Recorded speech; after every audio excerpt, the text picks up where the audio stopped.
So I did a video earlier today about Melissa Dougherty addressing the Passion Translation. It was a short, and the lovely Ramona left me a comment. I've already discussed this with her. I just wanted to do a quick video talking about this because she kind of took it that in the video I was angry, which I'm not. Like, it's not. I don't. First off, I've never used a Passion Translation. Only thing I know about it is what I've heard, and nothing I've heard is good. So I assume that it's a bad translation. The point of my video is that every criticism she levels against the Passion Translation likewise would apply to the New Testament. I'm Steve Perry. This is Biblical Anarchy, and I just wanted to clear the air on this.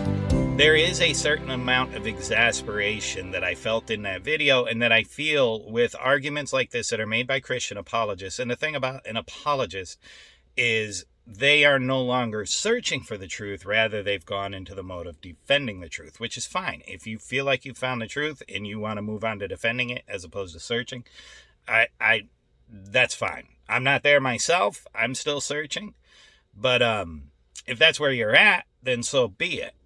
But the problem is that oftentimes they forget, that there are problems with their views. And so she brings up in her video, and I'm just going to address this one real quick in a little more detail. She brings up in her video that Jesus lived and died 2,000 years ago. And this is true, of course, and then we were given the New Testament, and we've had the New Testament for roughly 2,000 years. And so here comes a guy who says, Jesus appeared to me and told me there are problems with the current translations, and he inspired me to do a new translation to fix the problem so that people will properly understand the scriptures. Well, this would mean that people don't properly understand the scriptures now, that for 2,000 years God has kind of left us hanging, right? We've had a bad translation, that we couldn't really understand the true meaning of the scripture from reading this translation. And so, he waited 2,000 years to come clear up the record. Now, the English translations aren't 2,000 years, but, I get her point. But this is really, if you look at the New Testament, especially, go to the book of Luke. I think it's Luke. I know Mark has it as well, but I think it's in more detail in Luke.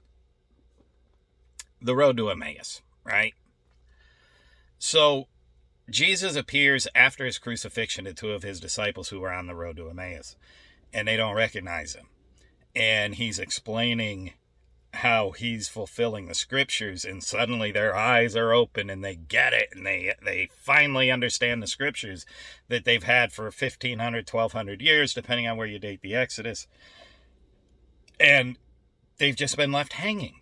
Like, Jesus had to come to reveal to them what the scriptures actually meant for 1,500 years. The Jews, they don't know what it means. They think that the Passover is just about coming out of Egypt. They don't know it's about the Messiah. They think that the Passover lamb is just a sacrifice in remembrance of the lamb that they spread the blood on the doorposts, etc.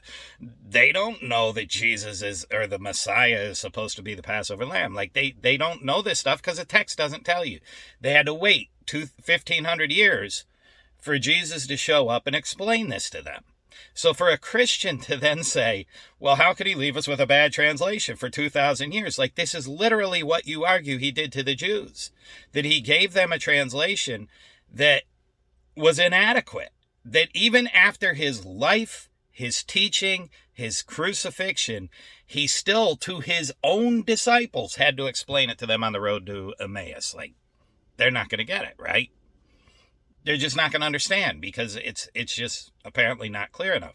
So when you argue that Jesus had to come and explain the Old Testament to us for 1,500 years, we had a bad understanding, but you can't fathom the idea that you could have a bad understanding of the New Testament for 2,000 years until Jesus appears to a man and tells him, hey, give him a better translation. Why would you even question this? It's literally happened before according to your theology. Right? That's the point I was trying to make in a video. Now, the videos are short, right? So I have to cram all this into 60 seconds. Plus, I had to find a couple of clips I could use of hers to explain the problems that I had.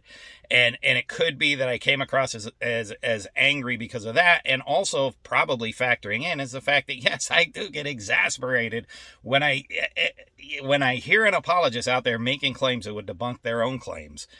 And it's like they can see it in someone else's claim, but they can't see it in their own.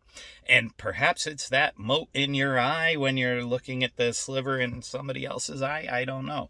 There might be things where I do the same. I'm not saying any of this to criticize Melissa.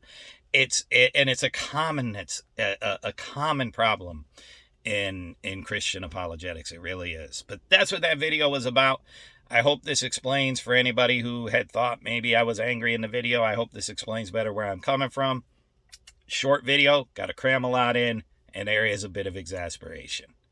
I'm Steve Perry. This is Biblical Anarchy, and thank you for watching my videos, and thank you for comments like this one.